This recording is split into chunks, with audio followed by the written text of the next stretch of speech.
It's again an honor for me to address you, and in this keynote I will only provide you some overview that we are doing since last 10 or 15 years. Sorry.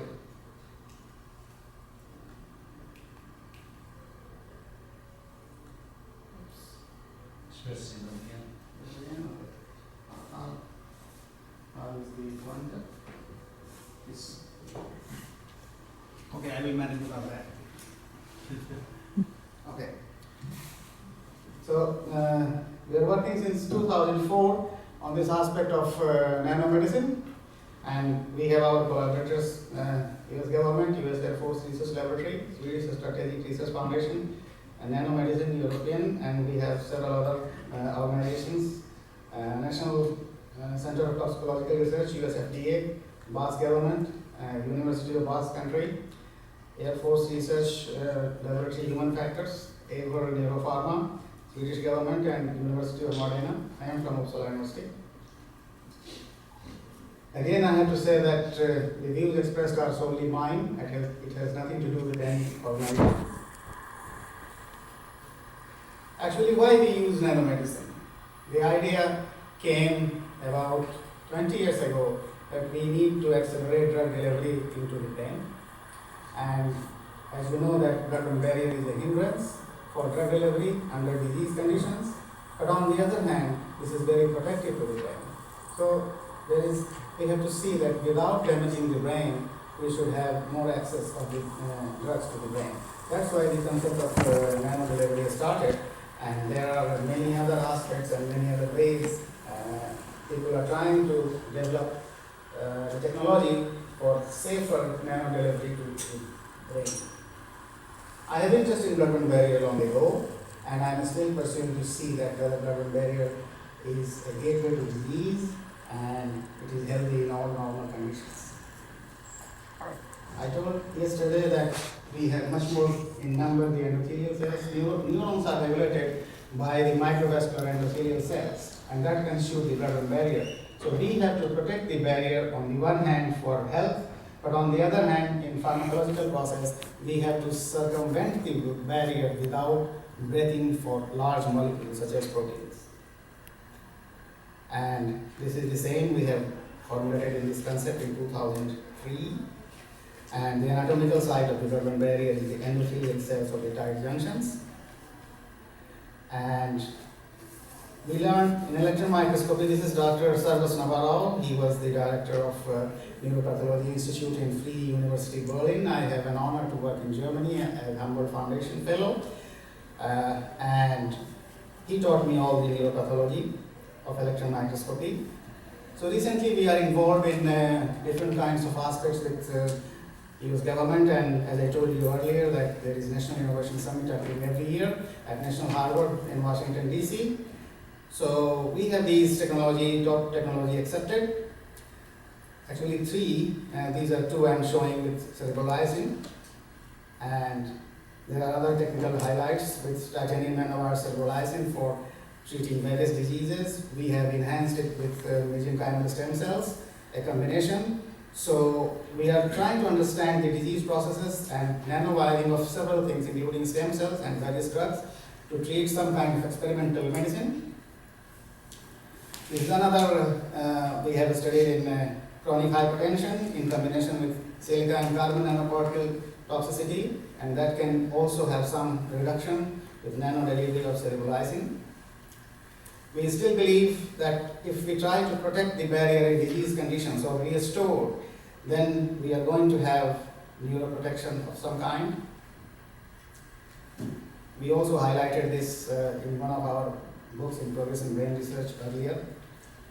We are also working with close collaboration with Aaron Shishanover. He is the Nobel Prize winner in chemistry in 2004, and we have some data on ubiquitin. Due to other restrictions I am not showing here.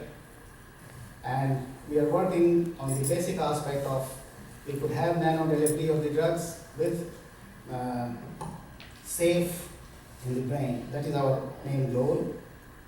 And I discussed yesterday, so I will just jump on Basically, I'm a neuropathologist who worked with Inge Olsen at Uppsala University since 1988. And we are focusing on different aspects of neuroprotection. We have a large group, and this is our group working at Banaras University in India. And he is Dr. Dafin Muresanu. He is one of the leading collaborators from Romania.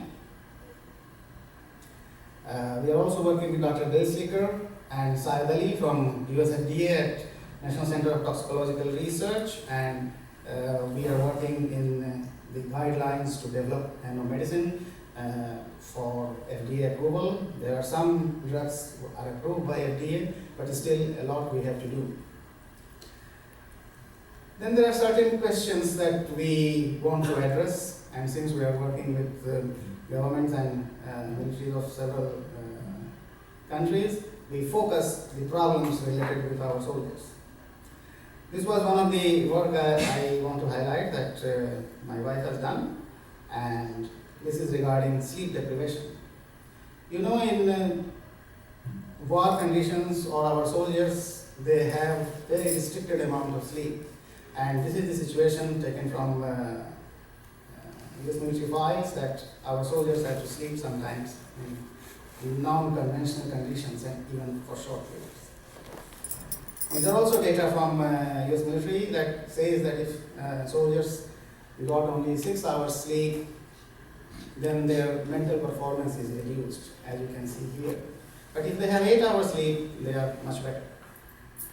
Another data from those files that the performance of even simple math is deteriorated if the hours of sleep are reduced. The same thing has happened, 48 hours of sleep deprivation, and you see that performance is deteriorating. So what happens in the brain? Do we have any neuronal or morphological changes for the short period? We have no idea. And here you can see that this is the normal level of sleep and performance is better, but it is gradually decreasing with increasing time of sleep deprivation.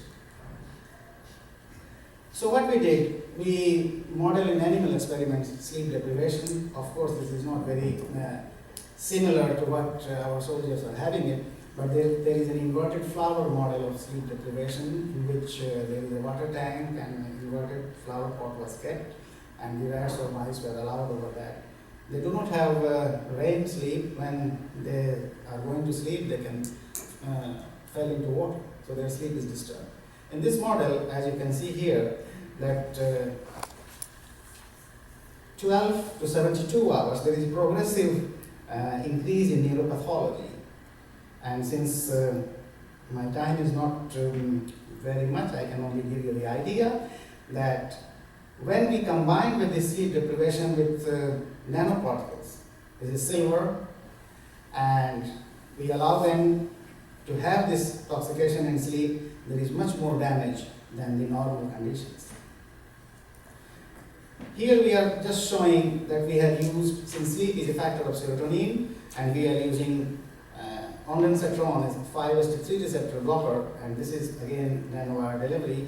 You can see that 2 milligram of the drug is needed to have appreciable neuroprotection. But when we have even 1 milligram delivered through nanotechnology, we have much better neuroprotection here. And this was just an appreciation by US FDA. Nowadays, I can tell you that not only nanowires, there are lots of research going on in which they develop nanocarpet. And the drug is bound to those carpets, and they can be remotely controlled. They can stop the release or they can continue the release of drugs.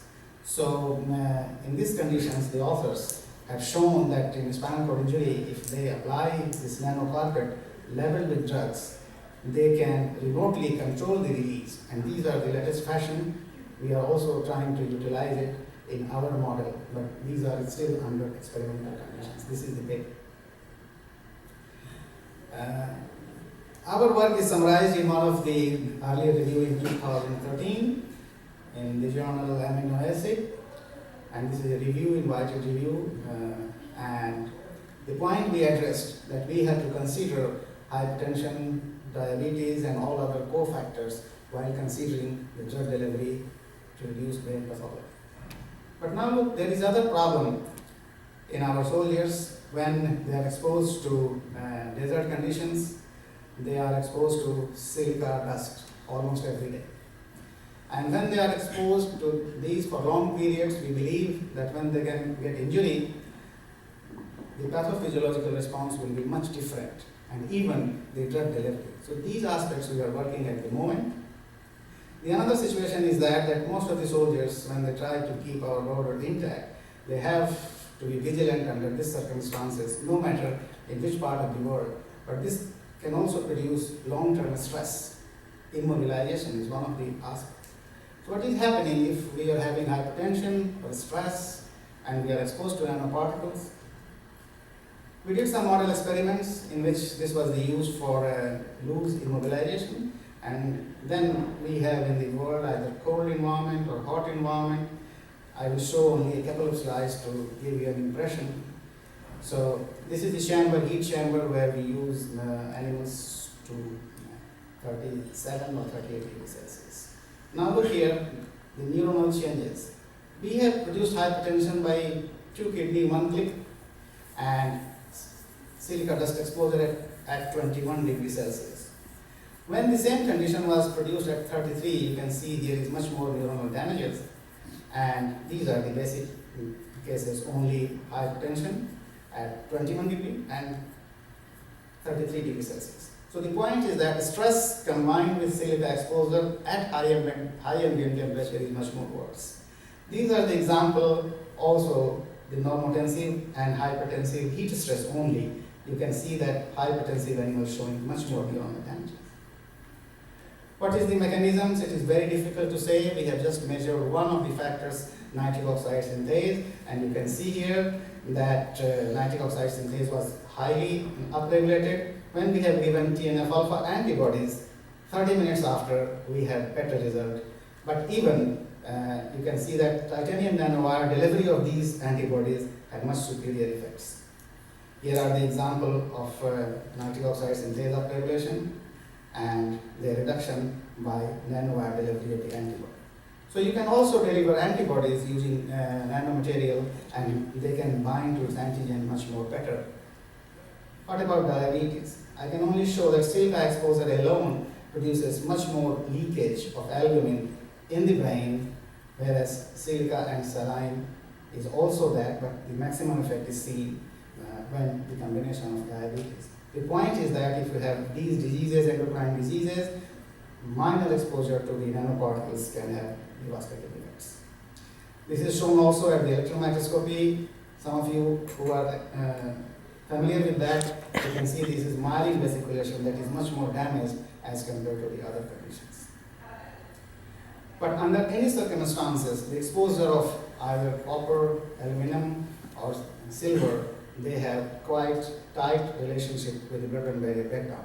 But I can tell you that we are also using the same size of nanoparticles, but silver is the least damaging as compared to the copper and silver. So the material of the nanoparticles are also very important, and not only the size.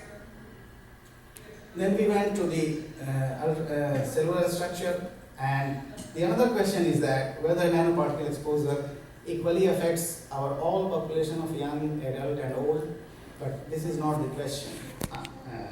We also have size-related effect. I'm not showing this, but the point is that the smaller the size of the nanoparticles, pathology in the brain is much more higher.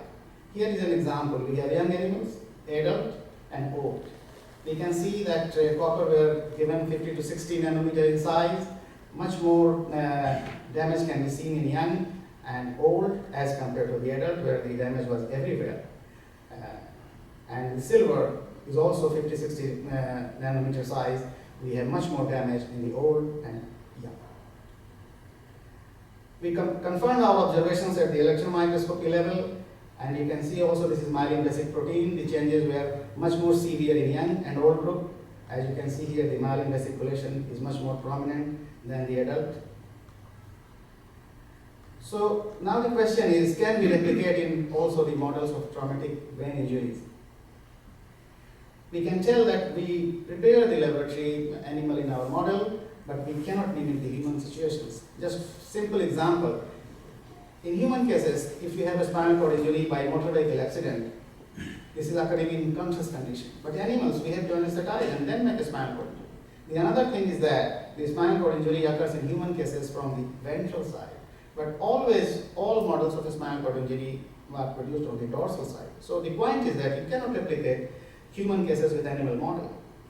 We have some models of concussive brain injury where this weight is dropped over the skull, and there is another open model of brain injury. And in the closed cranium, there is skull movement inside, and that is much more dangerous. So I can tell you that in this case, the injured side, right side, is much less affected than the left side. The reason is that brain is moving, and this is called counter coup. And even if you give different anesthetics, the results are different. I can only tell you that the left half is much more damaged.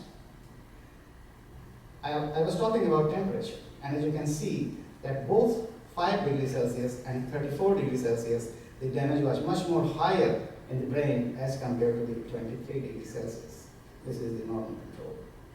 So even small environmental factors affect the pathophysiology of brain damage. I believe this is also true in all neurological conditions. Then we tested our hypothesis that whether we are giving nanowire delivery of cerebrolizine, I discussed yesterday, but what happens to the other drugs? And in this case, Chinese government, Ministry of Science and Technology gave us a project, at least for 5 years, to study some Chinese traditional medicines. There are very many good Chinese traditional medicines are used in stroke injury. So our task is to see that whether the method we are using for the Chinese medicine NBP is produced in China, in CGR1. And these are our team in CGR1. This is Dr. Fung, and he's the director of the International Bethune Hospital. And we use the same model, and I can show you that 60 milligram of hours given after brain injury, it has very nice effect as compared to the untreated. Interestingly though, nanowire delivered of NBP in 40 milligram has much more better effects. So the point is that we are enhancing the effectiveness of the drug if we are delivering using nanotechnology. Also, this Chinese medicine.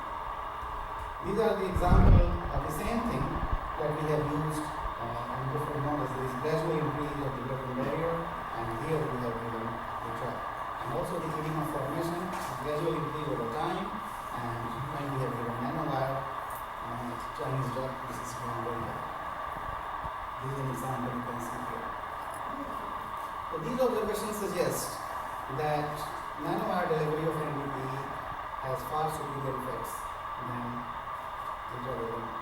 This is our team working, and we have presented this work in Society for Neuroscience in United States, in Washington DC.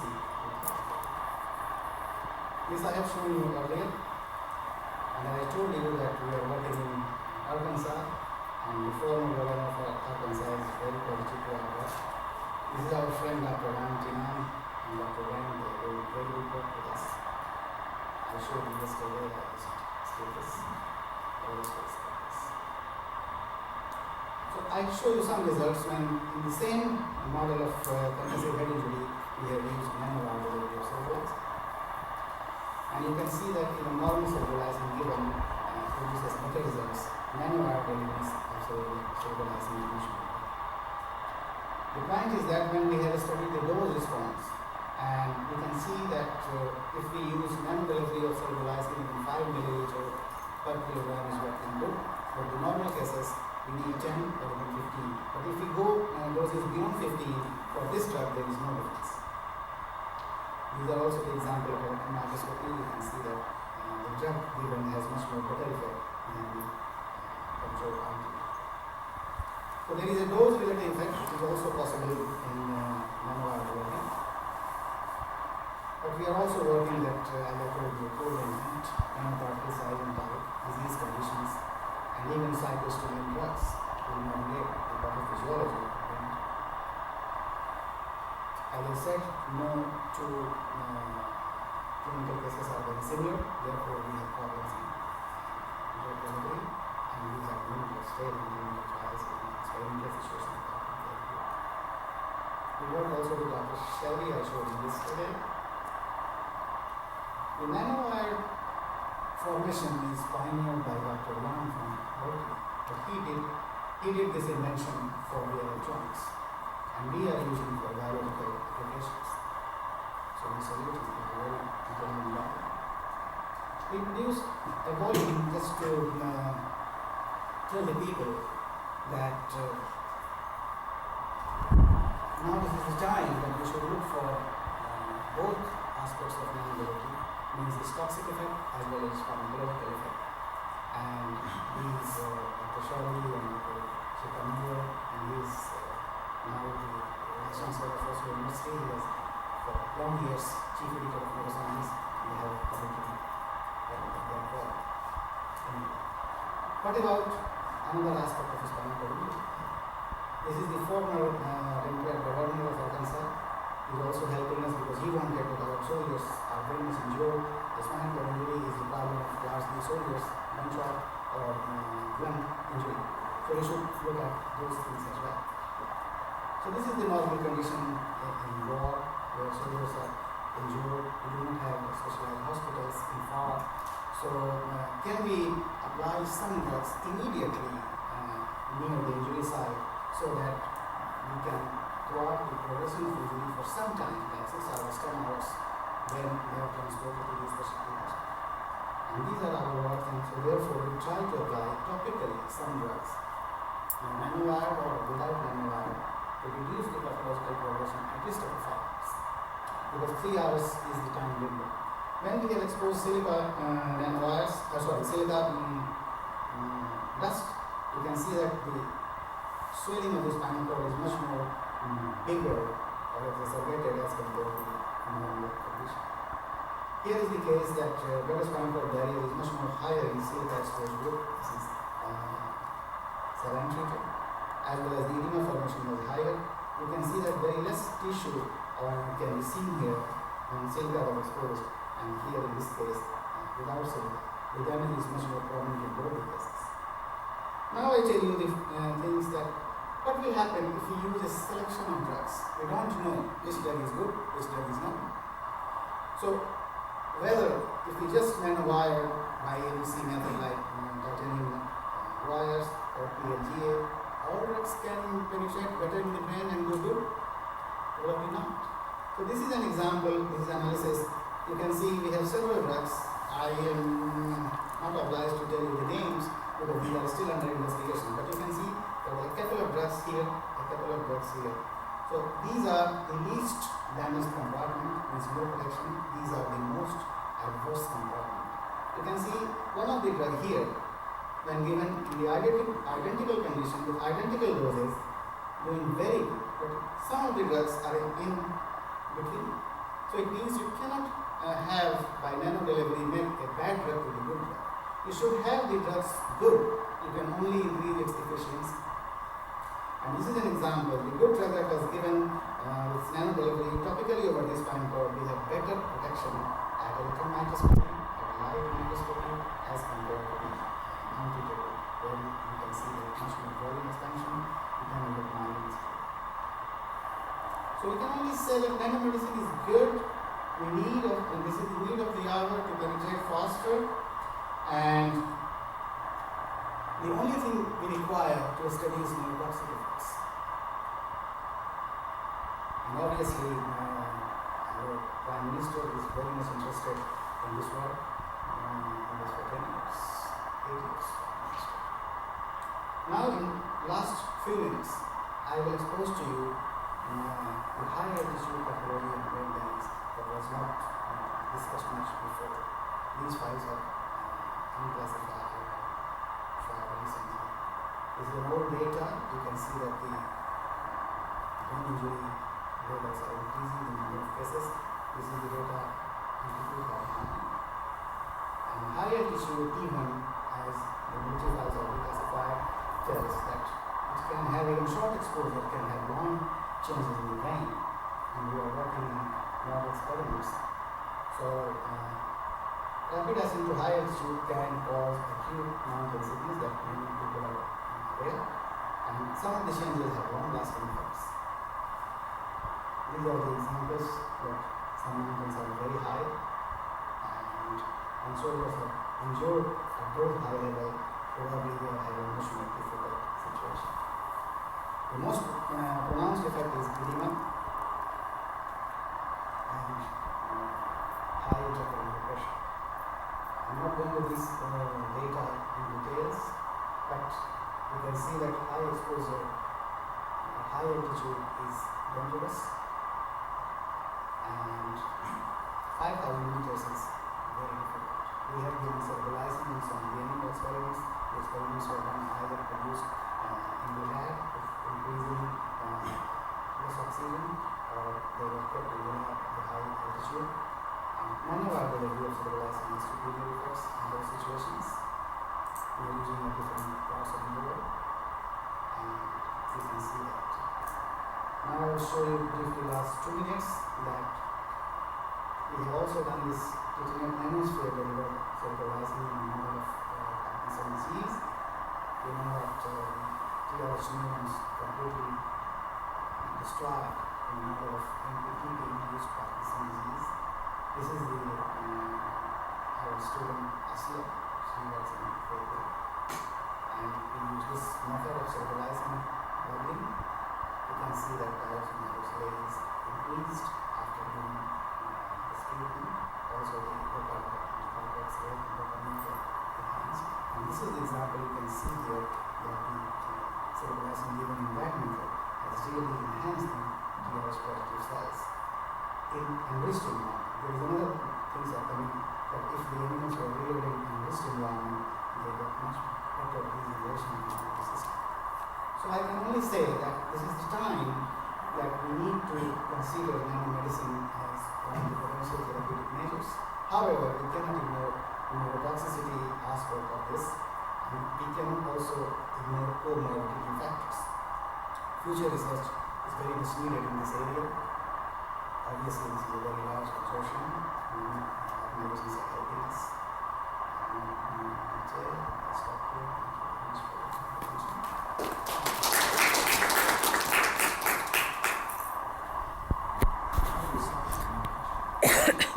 So, from which native plant is the MVP extracted from? This is Chinese. They are the Chinese. Yeah. If you type MVP, I don't have this picture. But, It's something like ginseng. No, it's not ginseng. It's one kind of soft one. If you type MVP, you can find more than 50 lectures on this picture. It's not ginseng. Ginseng is entirely different. This is a tree. But this is just like small, very small soft one. Any other questions? We talked about this toxicity of different nanoparticles, like copper, aluminum, and silver, and we found silver to be the least toxic. No, silver and copper are the most toxic elements. Aluminum is the least. It depends also on the size. Well, what is the reason for that? Toxicity of nanoparticles depends on so many factors, because if you make anything smaller than 100 nanometer, its properties are entirely different than the basic things. What we are saying is, suppose if you take the same size of these three materials, I reckon that copper is much more soluble in acidic environment. No, I think it's the charge around the nanoparticle, its zeta potential, and there are so many other factors are involved in the toxicity, and of course the composition of that. So it is not universal that 20 to 30 nanometer of all materials are toxic. Okay. You know, but when the size increases, their properties and other things are also altered. There are also discussions that negatively charged and positively charged nanomaterials have different way to penetrate the brain. Any other questions? I have one. Yes. So the studies in high altitude Yes. would have been related to either pressure or gravity. Have you ever done any, or would you plan to do any such kind of studies in space? Yes, we are doing. We have laboratory at the Andes in Chile, and we have manufactured